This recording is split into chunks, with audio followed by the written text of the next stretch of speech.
Hi, I'm Terry Taylor from Interior Design Business Academy, and today I have brought you my list of all the reasons why design fees are so much better than getting paid by the hour, and I want to share those with you. So here goes. Number one, your fee is based on a particular set of specifications and deliverables that you're going to deliver to your client. It's very clean, and you know exactly what you're going to do for the client and exactly what you have to do to complete it. So it's clear for you, so you know what you have to do. It's clear for the client. They know what they're paying and they know what they're getting.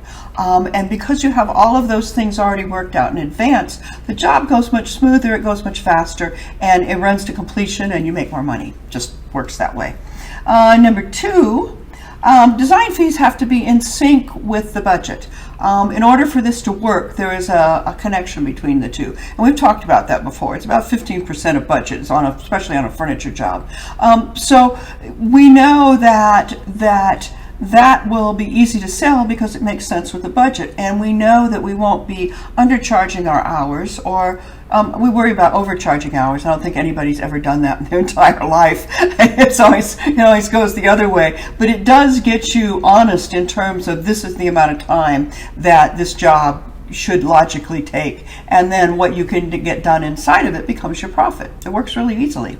Number three, you only have to talk about money once. I like that one. You know, none of us like to do that. None of us like to present and say how much we're worth. It's a fairly difficult thing to do, but it's manageable. You can do it. But when you have a fee, you only do it once, and then it's all planned out after that. You don't have to go back every month and figure out how many hours and make a bill and look at it and go, oh, I don't know, maybe I should make it less. You know, all that stuff is gone. It gets you out of your way because you've already decided it and planned it out. It's a really good mind hack, actually, to create something where the way it works keeps you from doing something that you don't want to do that's really easy to fall into. So it's a really good way of correcting that and making sure you get paid what you're worth.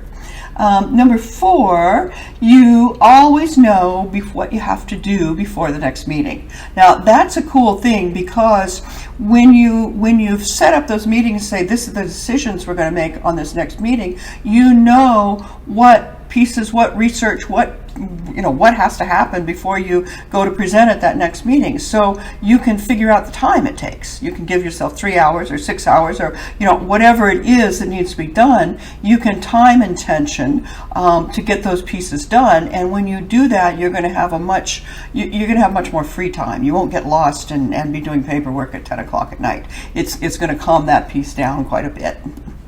Okay, and number five, you only have so many hours on a shelf.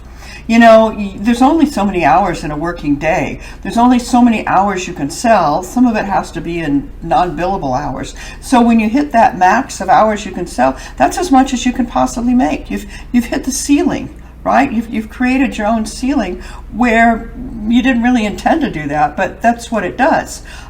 So with fees, you're free to do other things inside that fee to get that job done. This is about scaling up your business. You might have kind of figured that. This piece needs to be there in order for you to move up market. It gives you the freedom to be able to do that.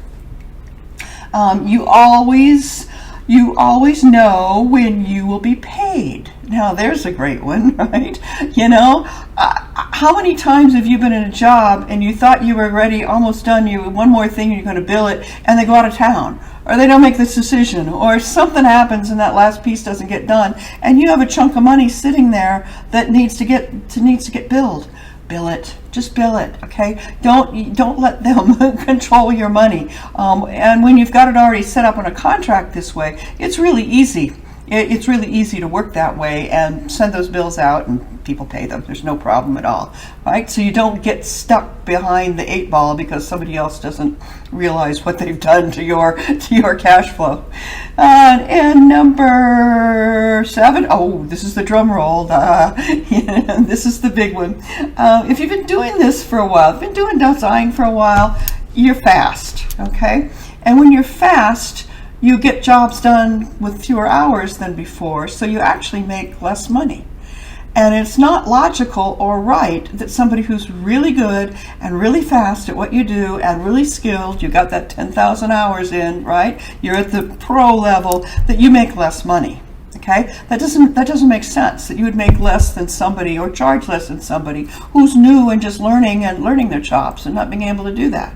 So when you have a fee, you get paid the logical amount it takes to produce that job. But because you're really good at what you're doing and you've become really fast, you make far more money because you get it done in fewer hours than that fee actually represents. Okay? The other side of that is when you're scaling up your business, there comes a point where you start using a design assistant or two or three to develop the jobs that you are bringing in. I mean, you're always going to be the front person. There's that part. But you're going to set up the concept and the color schemes and the direction it's going and what the client wants, and develop that piece, and then you turn it over to your staff and they build it out. Now you have oversight. They're going to design to you and the client because your name's all over it, right? But what it means is those assistants who are producing those jobs are less expensive time-wise than what that fee represents. So you have a profit per hour on the people that are working on that. So there's another place where your business starts becoming profitable and scalable. So fees work, believe me, it's well worth it. So the piece I want to leave you with is that the best interior design business advice I can give you is that your fee to do something is based on the value you bring to the job, not how many hours it took you to do it. Okay? And that is a mindset shift. And when you step into that, then fees and how you do that and how that drops in works really, really easily and really well. So until next time, design something beautiful and get paid what you're worth. Bye now.